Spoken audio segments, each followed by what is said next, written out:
नमस्कार, IND special में आपका स्वागत है। मैं हूं आपके साथ आकाश सेन और आज हम बात करेंगे किसके होंगे आदिवासी।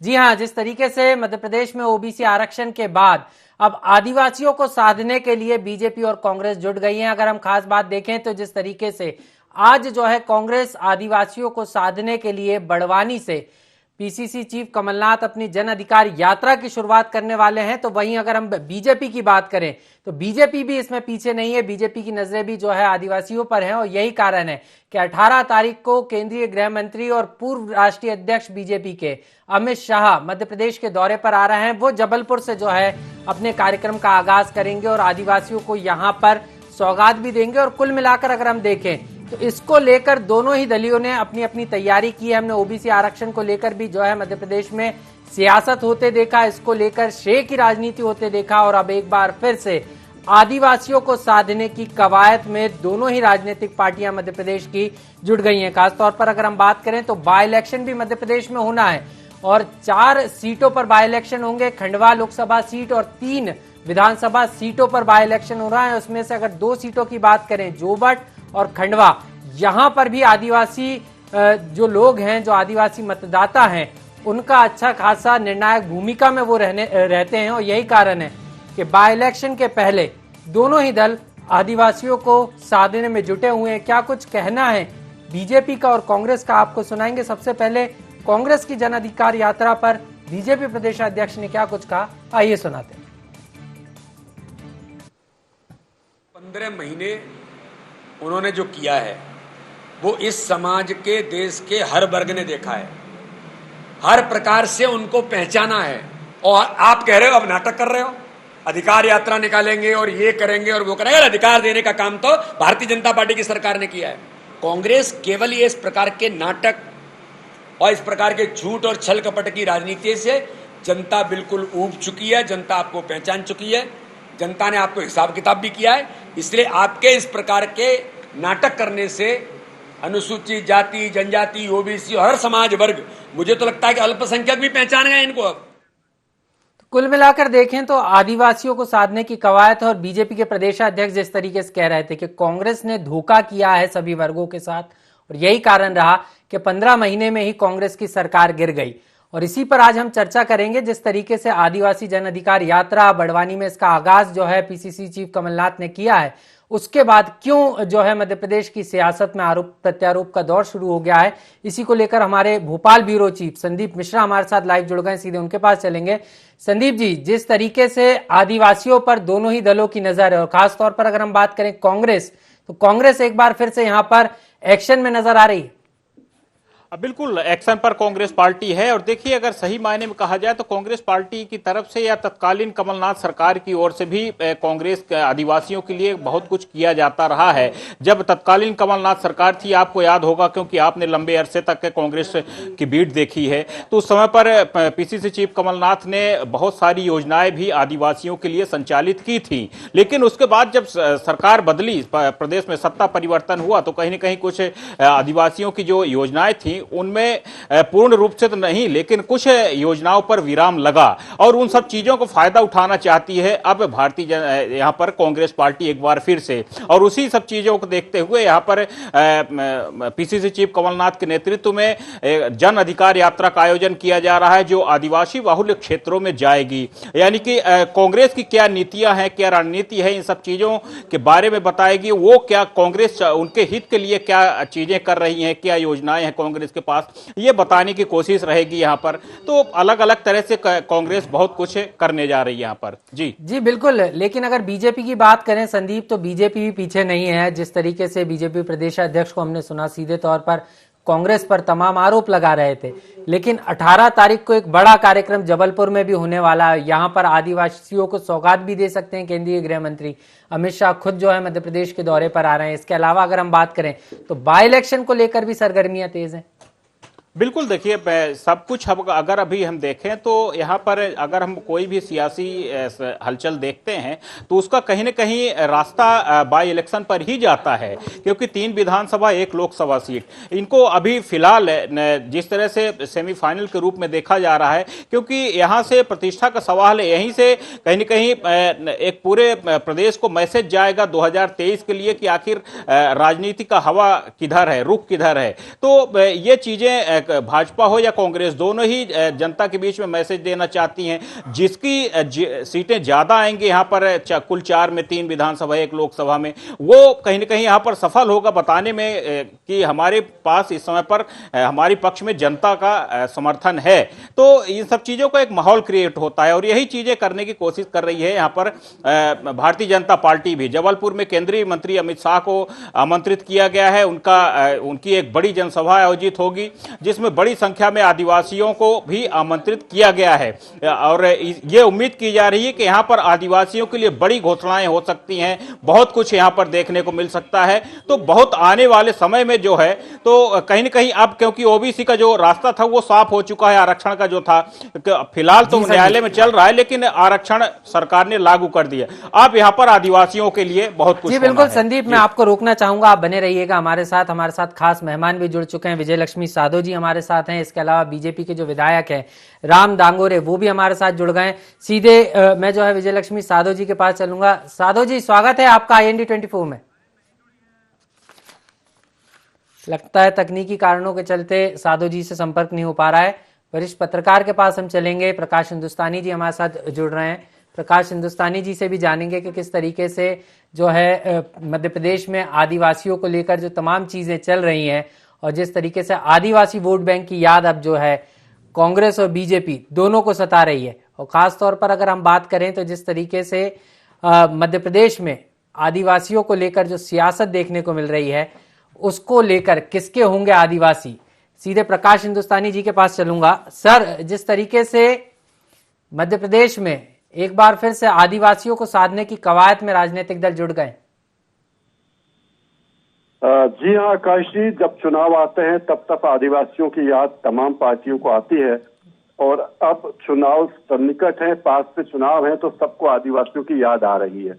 एक दुर्भाग्यपूर्ण बात यह कि पिछले कुछ समय में मध्य प्रदेश में कई स्थानों पर आदिवासियों के साथ अमानवीय व्यवहार की खबरें मिली हैं, वीडियोस वायरल हुए हैं और इस सब का असर हमारी सरकार पर भी पड़ा है। सरकार की ओर से कई कदम उठाए गए हैं लेकिन कांग्रेस को लगता है कि ये एक ऐसा अवसर है जिसे मुद्दा बनाया जाना चाहिए ताकि चुनाव में बीजेपी को उसका लाभ न मिल पाए, कांग्रेस वहां अपनी बढ़त बना ले। ये बात याद रखने लायक है कि मध्य प्रदेश में किसानों और आदिवासियों की संख्या महत्वपूर्ण है और सरकार बनाने में ये वर्ग महत्वपूर्ण भूमिका निभाते हैं। पिछले चुनाव में ये बात साबित हो चुकी है।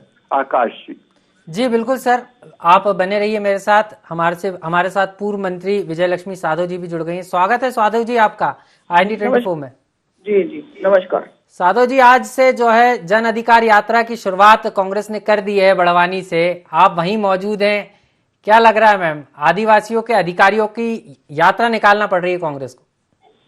नहीं, यात्रा नहीं है। आपको सबसे पहले तो ये पत्रकार महोदय ने जो बोला है जी कि चुनाव आया और याद आ गई आदिवासियों की, तो इससे मैं बिल्कुल सहमत नहीं हूँ जी, क्योंकि अभी चुनाव को 2.25 साल हैं और जिस तरह से ज्यादतियां पिछले कुछ महीनों से हुई इसको इन्होंने भी स्वीकार किया है जी। तो इन ज्यादतियों को देखते हुए अगर कांग्रेस अपनी विपक्ष की भूमिका निभा रहा है और कांग्रेस ने हमेशा आजादी से लेके आज तक हमेशा दलित, पिछड़ा, आदिवासी, गरीब तबके को हमेशा साथ दिया है और जिस तरह की शिवराज मामा के सरकार में जो जातियां हो रही है आदिवासियों के ऊपर, आप सबने देखा होगा कि शिवराज मामा ने कहा था कि 10 फीट गड्ढे में गाड़ दूंगा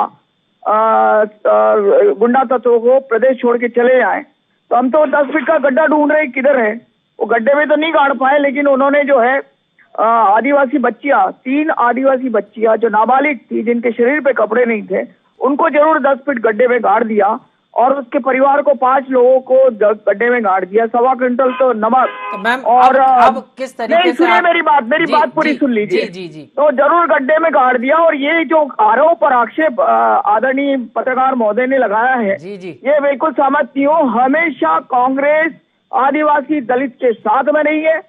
ज्यादतियां तो इनके नुमाइंदे कर रहे हैं भाजपा के शिवराज मामा के लोग, जो जगह जगह इनको राजनीतिक प्रशिक्षण देते, राजनीतिक संरक्षण देते हुए। आपके आरोपों का जवाब ले लेता हूं। हमारे साथ बीजेपी के विधायक राम दोगरे जी भी जुड़ गए हैं। दोगरे जी, स्वागत है आपका। सर, कांग्रेस तमाम आरोप लगा रही है, जन अधिकार यात्रा निकाल रही है आदिवासियों को लेकर, क्या कहेंगे? देखिए, इनका काम पिछले 70 वर्षों से भी ज्यादा समय से वोट बैंक की राजनीति का रहा है। जातिवाद, समाजवाद के नाम पर ये लोग देश को बांटते हैं और चुनाव लड़ते हैं और जीतते हैं। इसके अलावा इन्होंने आज तक कुछ नहीं करा। इनकी 15 महीने की सरकार थी। शहरिया, बेगा, भारिया जनजाति के लोगों को 1000 रुपये महीना पोषण आहार के लिए दिया जाता था, वो बंद कर दिया।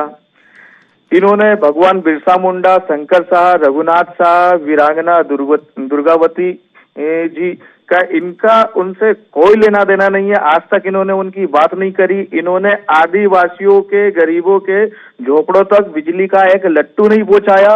और तो और जो दीनदयाल उपचार योजना थी, अभी इनकी कमलनाथ जी की सरकार आई, इन्होंने वो योजना बंद कर दी। गरीबों को अस्पताल में भी तड़पने के लिए इन्होंने मजबूर कर दिया। साथ ही इन्होंने संबल जैसी अति महत्वपूर्ण योजना को भी बंद कर दिया। भाई, सरकार कोई भी हो, योजनाएं गरीबों के लिए निकालती है। उस योजना को बंद करके इनको आखिर हासिल क्या हुआ?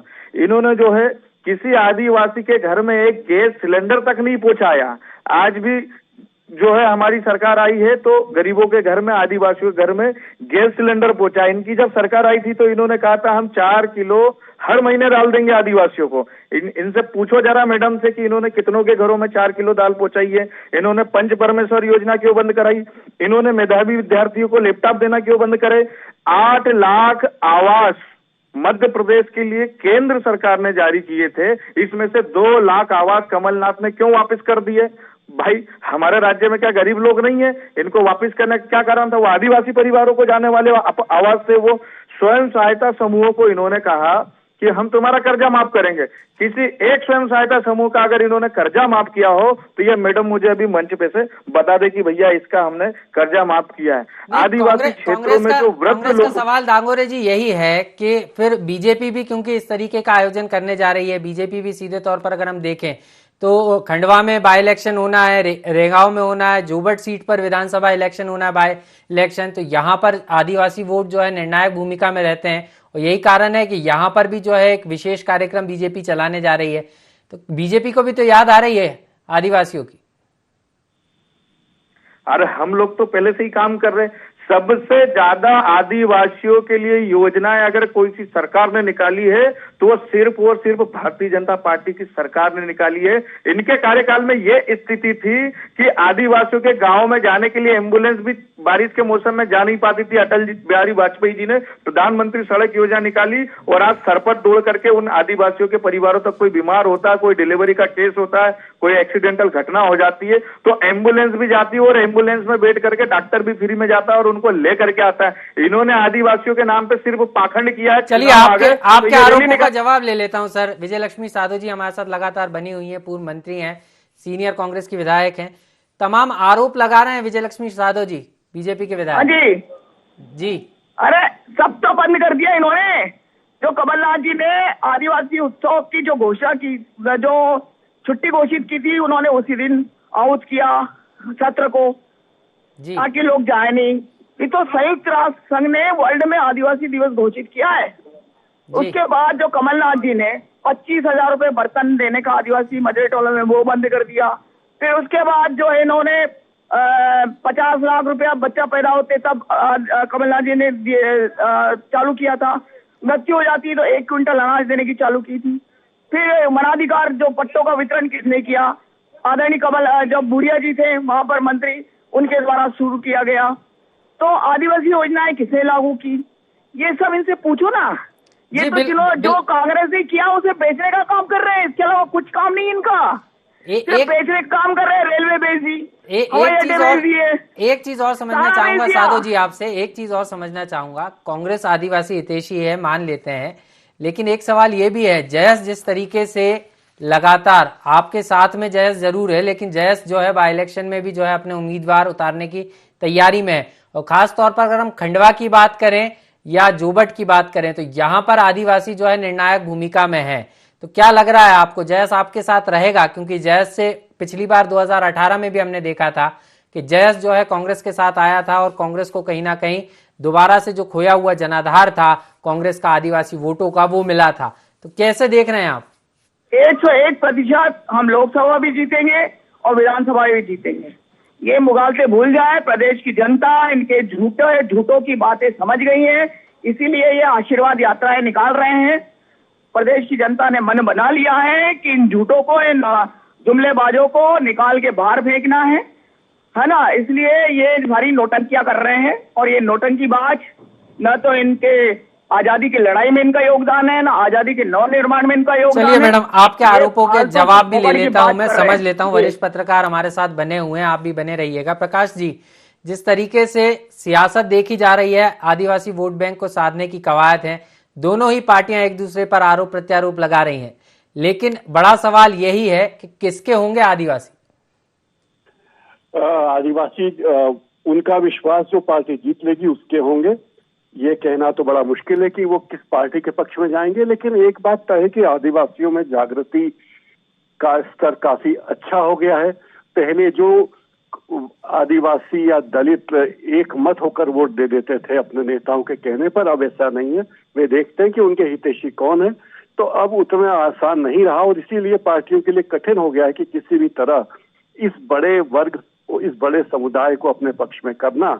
तो मेरे ख्याल से मध्य प्रदेश में आदिवासियों की जागरूकता के बारे में कुछ ये नहीं कहा जा सकता कि वो जागरूक नहीं है, बहुत जागरूक है और जागरूक होकर ही कार्य कर रहे हैं। सर, एक चीज और समझना चाहूंगा, जयस का अच्छा खासा असर जो है 2018 में भी हमने देखा। कांग्रेस ने जयस को जो है अपने साथ लिया था, हीरालाल अलावा को टिकट दिया जो प्रदेशाध्यक्ष थे, जीते भी चुनाव। लेकिन अगर हम बाई इलेक्शन की बात करें, क्योंकि एक तरीके से आगामी समय में बाई इलेक्शन होना है, और इसमें सबसे बड़ी बात अगर हम जोबट की बात करें, क्योंकि आप मालवा से आते हैं, आप काफी करीब से इन क्षेत्रों को आपने देखा है लंबे अपने पत्रकारिता कैरियर में, तो सर क्या लगता है मालवा की जो 2 सीटें, खासतौर पर हम खंडवा की बात करें, खंडवा लोकसभा सीट, तो यहाँ पर भी आदिवासी निर्णायक भूमिका में नजर आता है और जोबट में भी?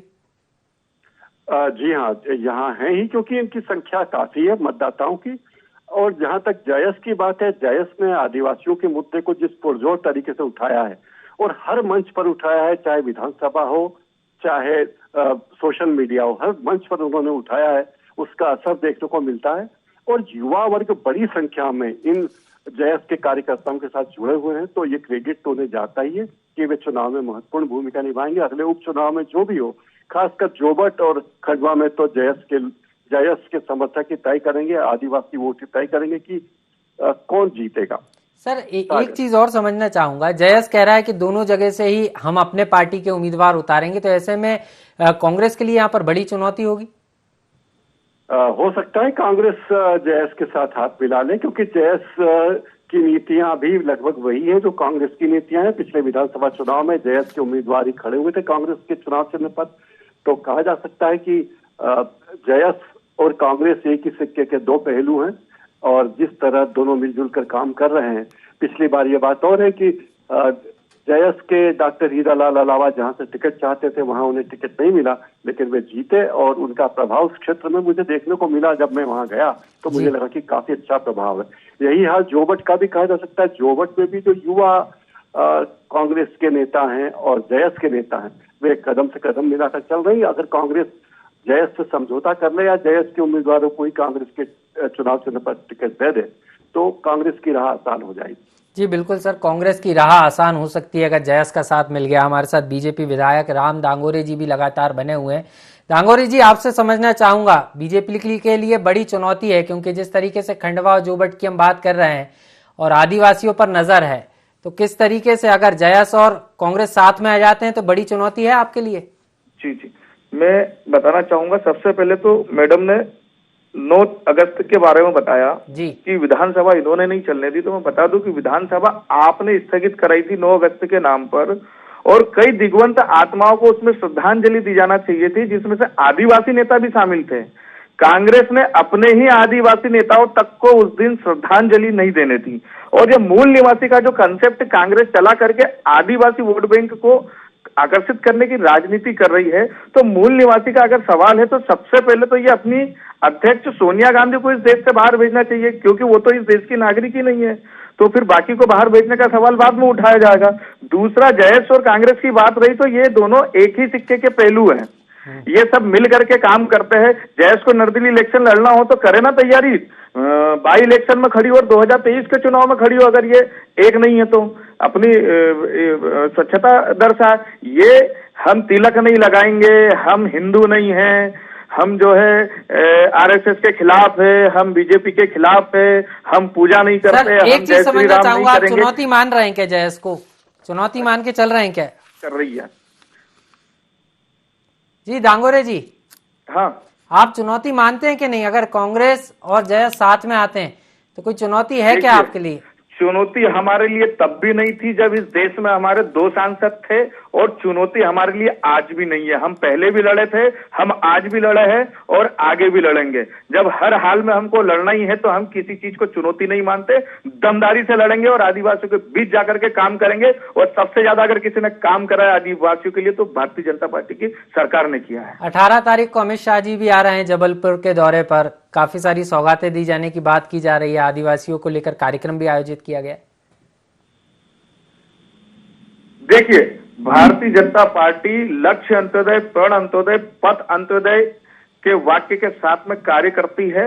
हम समाज के अंतिम श्रेणी के हर उस व्यक्ति के लिए काम करना चाहते हैं, हर उस व्यक्ति तक सरकारी योजनाओं को पहुंचाना चाहते हैं जिसकी उस व्यक्ति को आवश्यकता है, चाहे वो जनजाति समुदाय हो, चाहे वो अनुसूचित जाति का समुदाय हो, चाहे कोई भी पिछड़ा व्यक्ति हो जिस तक सरकारी योजनाओं का लाभ नहीं पहुंच पा रहा है। हमारी सरकार में डायरेक्ट फायदा आखिरी व्यक्ति तक पहुंचाने का प्रयास करते हैं, उसके खाते में पैसे जाते हैं। नहीं तो इनके प्रधानमंत्री जी ने तो खुद कबूल किया है कि मैं 100 पैसे डालता हूं तो 10 पैसे वहां तक पहुंचते। इनकी सरकार में यह हालत थी जो इनके खुद प्रधानमंत्री जी ने कबूल किया है। हम तो डायरेक्ट जनता के खाते में चलिए, पैसा आप डाल पूरे करके तरीके से तैयार हैं और आप तमाम आरोप कांग्रेस पर लगा रहे हैं, लेकिन कांग्रेस की जन अधिकार यात्रा आज से शुरू हो गई है और जिस तरीके से पीसीसी चीफ कमलनाथ लगातार आदिवासियों के बीच पहुंच रहे हैं, विजयलक्ष्मी साधो जी हमारे साथ लगातार बनी हुई हैं। साधो जी, आपसे अंतिम सवाल पूछना चाहूंगा, आज से जन अधिकार यात्रा शुरू हो गई है, किस तरीके से जन अधिकार यात्रा अब पूरे प्रदेश में निकलेगी?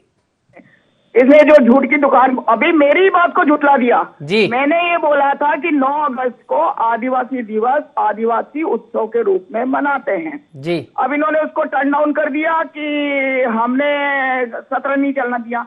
हमने तो उसमें ये मुद्दा उठाया था कि भाई आज आदिवासी दिवस है और आज आपने इसको आहूत क्यों किया, और कमलनाथ जी ने जो छुट्टी घोषित की थी उसको आपने वापस क्यों ले लिया। हम तो इस बात के लिए वहां अपनी बात रख रहे थे, तो इन्होंने तो 3-4 दिन का सत्र 3 घंटे में ही खत्म कर दिया। ये तो विधानसभा पटल का फेस करना ही नहीं चाहते, इसीलिए अब कांग्रेस जनता के बीच जाने की तैयारी में और जा रही है। बातें अच्छी नहीं लगती है जी। कि आदिवासियों के लिए और सरकार की योजनाओं की बात कर रहे हैं। अरे तुम सरकारी बेच रहे हो भाई, तुम सरकार के जो 70 साल में जो कांग्रेस की सरकारों ने जो प्रतिष्ठान बनाए, जो हर सरवारा के लिए थे, उन्हीं को बेच रहे हो तुम। रेलवे बेच दी, पॉलिसी वाले बेच दिया, हवाई अड्डे बेच दिए, क्या बिल्कुल बेचा है? साधो जी आप बिल्कुल सही कह रही हैं, लेकिन बात यह है कि जन अधिकार यात्रा में अब किस तरीके से कांग्रेस आदिवासियों के बीच होगी, किस तरीके से आदिवासियों के मुद्दों को उठाएगी और सरकार को घेरने का काम करेगी, क्योंकि आज से आपकी जन अधिकार यात्रा का आगाज हो गया है। देखिए, हम तो हर रोज हमारा आगाज रहता है, हर रोज हम दलित और पिछड़ों और आदिवासी की बात कर रहे हैं। हमारे यहाँ एक दिन में आगाज कुछ नहीं होता, हम तो रोज रोज आगाज करके रोज इनके बीच में रहते हैं। तो ये इनको सोचना चाहिए। और एक बात और धन्यवाद देती हूँ पत्रकार महोदय को, जिन्होंने ये बात तो माना कि दलित और आदिवासी समझदार हो गया है। तो समझदार किसने किया? जो ये बकवास कर रहे हैं ना 70 साल की, समझदार कांग्रेस की लोगों ने किया, उनको व्यवस्थाएं उपलब्ध करवाई। तो चलिए मैम, कार्यक्रम के अंतिम बेला में है, आपकी बात को जी बिल्कुल, कार्यक्रम के हम अंतिम बेला में है और कांग्रेस के अपने आरोप हैं, बीजेपी के अपने आरोप हैं, लेकिन आदिवासी हितैषी कौन होगा ये एक बड़ा सवाल है। और वरिष्ठ पत्रकार प्रकाश जी हमारे साथ लगातार बने हुए हैं। सर, जिस तरीके से कांग्रेस जन अधिकार की बात कर रही है तो वहीं बीजेपी भी जो है आदिवासियों के अधिकार की बात कर रही है और अमित शाह जी भी आने वाले हैं। क्या लग रहा है बाय इलेक्शन के पहले एक बार फिर से आदिवासी सियासत में नजर आने वाला है? आकाश जी, बीजेपी तो हमेशा 5 वर्ष ही चुनावी मोड में रहती है। उसका हर काम चुनाव को देखकर ही होता है। आगामी चुनाव या उपचुनाव में क्या फायदा उठाया जा सके, यही उसकी नीयत होती है। दूसरी बात है कि जब भी कोई बात कही जाए स्थानीय व्यक्ति की या स्थानीयता की, तो सोनिया गांधी याद आती है। अरे भाई, सोनिया गांधी तो बहू है, बहू तो घर की बेटी होती है, बहू तो बाहर ही होती है। तो अगर कोई आपके घर में जो बहू आएगी वो आपके घर की नहीं होगी, बाहर से आएगी। आपकी बेटी आपके घर की होगी, तो बहू को समान सम्मान देना चाहिए। इसके बजाय वही बार बार टेप बजता है कि सोनिया गांधी विदेशी है, सोनिया गांधी विदेशी है। स्मृति ईरानी से लेकर हर एक को विदेशी नजर आता है। अरे भारत में शादी हुई, भारत की नागरिकता ले ली, भारत की सांसद है, अब भी विदेशी नजर आती है। आश्चर्य की बात। बिल्कुल सर, तो यही एक बड़ा सवाल है। आप तीनों मेहमान हमारे साथ जुड़े, आपका बहुत बहुत धन्यवाद। तो जिस तरीके से मध्य प्रदेश में अब आदिवासियों पर जो है दोनों ही राजनीतिक पार्टियों का फोकस है, चाहे हम बीजेपी की बात करें या कांग्रेस की, लेकिन बड़ा सवाल यही है कि आगामी बाय इलेक्शन में और उसके बाद विधानसभा इलेक्शन जो 2 साल बाद होंगे उसमें आदिवासी किसके साथ होंगे, ये देखना अहम होगा। तब तक के लिए मुझे दीजिए इजाजत। IND स्पेशल में इतना ही। नमस्कार।